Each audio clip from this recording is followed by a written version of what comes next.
नमस्कार. बातमी.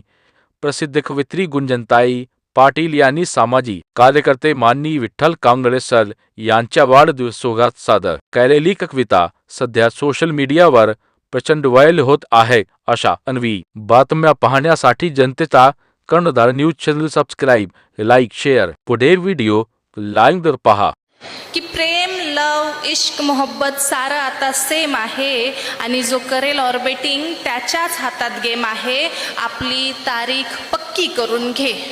पुढचं व्यवस्थित ऐका की आपली तारीख पक्की करून घे. इथे रोज नवीन डेटिंग आहे आणि फार विचार करत बसू नको कुण्या मित्राची ती सेटिंग आहे.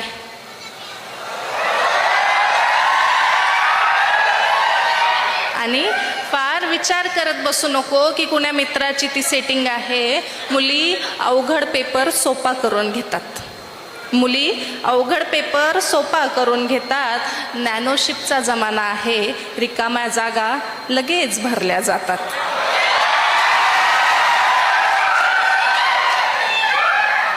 झुरत बसून काय फायदा? झुरत बसून काय फायदा? ही बाजी खेळण्यासाठी असते आणि एकदाच भेटते ही जवानी, व्यर्थ जाळण्यासाठी नसते.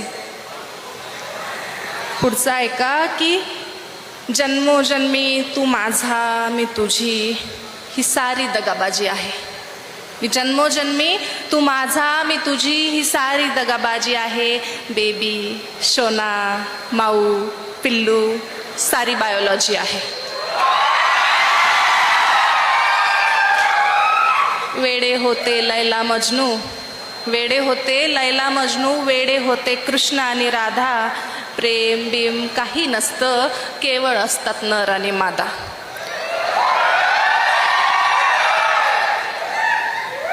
फार ठोकरा खाव्या लागतात, फार ठोकरा खाव्या लागतात. हे एक गुपित कळण्यासाठी. एकदाच भेटते ही जवानी, नसते व्यर्थ जाळण्यासाठी. सारस पक्षाचा जोडा पाहून एक कवी रडला होता. की सारस पक्षाचा जोडा पाहून एक कवी रडला होता. एकाला पारध्याने मारले म्हणून दुसऱ्यानेही प्राण सोडला होता.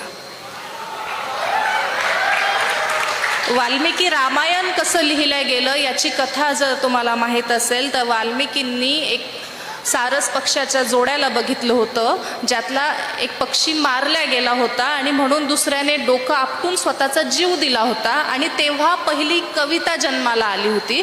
म्हणून या ओळी आहेत की सारस पक्षाचा जोडा पाहून एक कवी रडला होता. एकाला पारध्याने म्हणून दुसऱ्याने प्राण सोडला होता.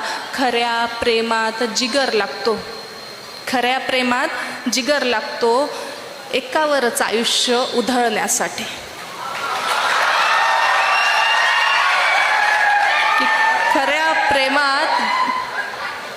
खऱ्या प्रेमात जिगर लागतो. एकावरच आयुष्य उधळण्यासाठी. आणि एकदाच भेटते ही जवानी, नसते व्यर्थ घालण्यासाठी. एकदाच भेटते ही जवानी, नसते व्यर्थ घालण्यासाठी. धन्यवाद.